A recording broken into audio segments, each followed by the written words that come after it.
Look forward to doing that event with the American Heart Association. Like I said, it's one of my favorite. I work very closely with the American Heart Association as an advocate for them, and so it's one of my favorite events. So I just wanted to announce that. That's going to be coming up. Thank you. Yeah, it sounds like a lot of fun, especially Valentine's Day. So, Yes. and you know, some of these events are relatively traditional. Yeah, They're absolutely. health fairs, there are dinners and whatnot, Yes. but you're doing some very untraditional things as well. Yes, we are. Very creative things. Yes. So tell us a little bit about that. One of the non-traditional things that I've done in my congregation is working with the youth. Helen and I had, we've sat down and said, how can we reach starting younger? How do we reach them younger to start better habits?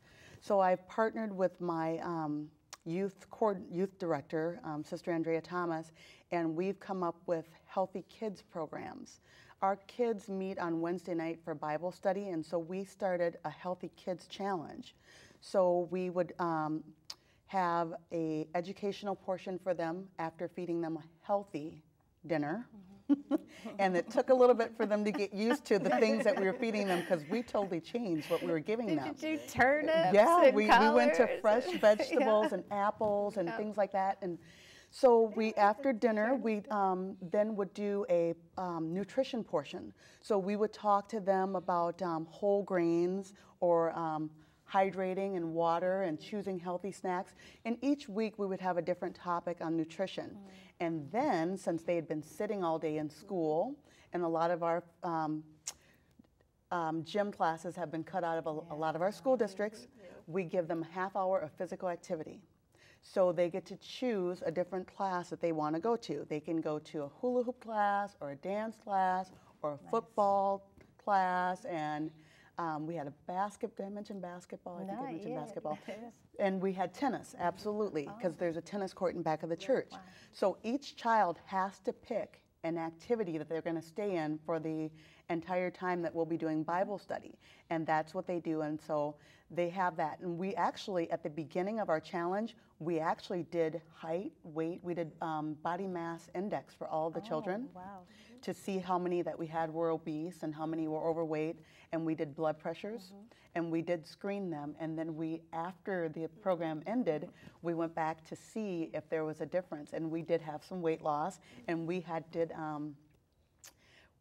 questionnaires, and a lot of them had changed their habits and things like that, and really began to think more about their nutrition. And you know, to back that up, I've just recently read a study where they say that the most important impact on kids and obesity is their families' habits.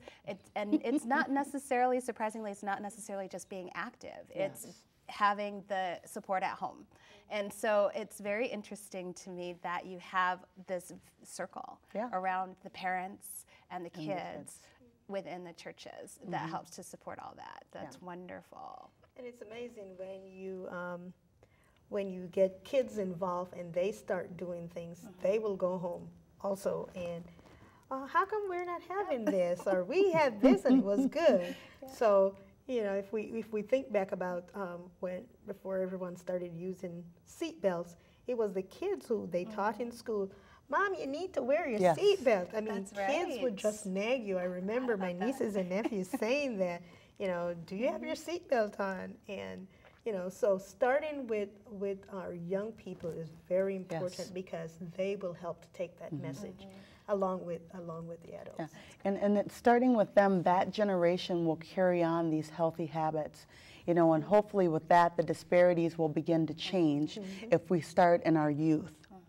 And then you'll see a change in the people from generation to generation, because then they'll take those habits to their kids and pass it on and on and on. And that's what we hope for by starting with the children. Sure. As you're doing these larger events, you just talked about disparities and feeling comfortable being able to advocate for yourself in the healthcare system. And we talked earlier about these events being a sort of doorway, opening the door to that. Have you seen, after having done these events now, it's the 4th year, I think, for the the fair, have you seen an impact on the providers and them being able to be more culturally competent as they're interacting with your congregation? And I'm putting you on the spot. Yeah, you know, I'm gonna have to say yes, because you know what I found?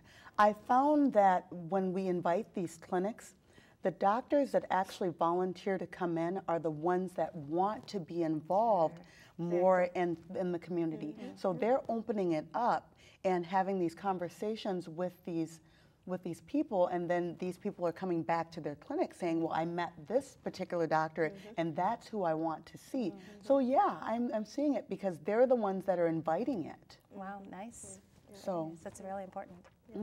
And it's important, one thing that you mentioned is to get people talking to the physician and people within the healthcare system, because that's one of the things, you know, there's a commercial, I think on KMOJ, where you have this person just talking about, oh, I'll talk about this, and they talk about that, and then they go in, and this is this person in the doctor's office.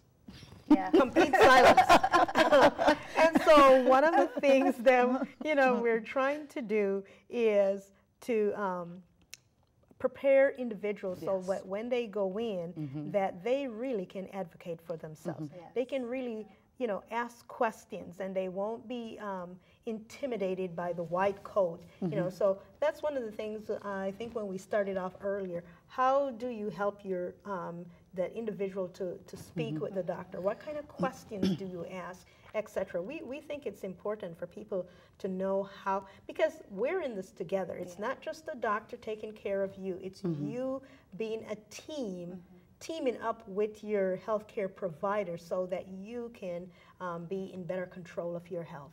And so that's one of the things that we're doing, and that's great.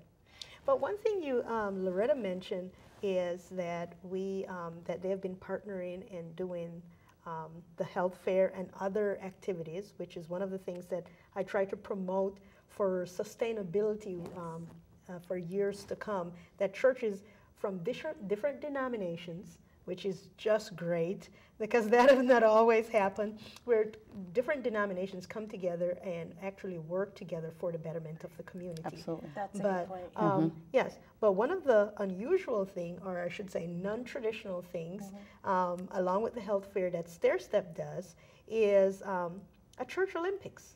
Oh yeah, oh yeah. That's great. We have established a church Olympics, and each June, the fourth week of June, because now we have several different activities. The entire week of June, we have the church Olympics. And this is to promote physical activity. And not just for young people, we're talking about young and old. We usually say from 6 to 96. So we're trying to get everyone involved.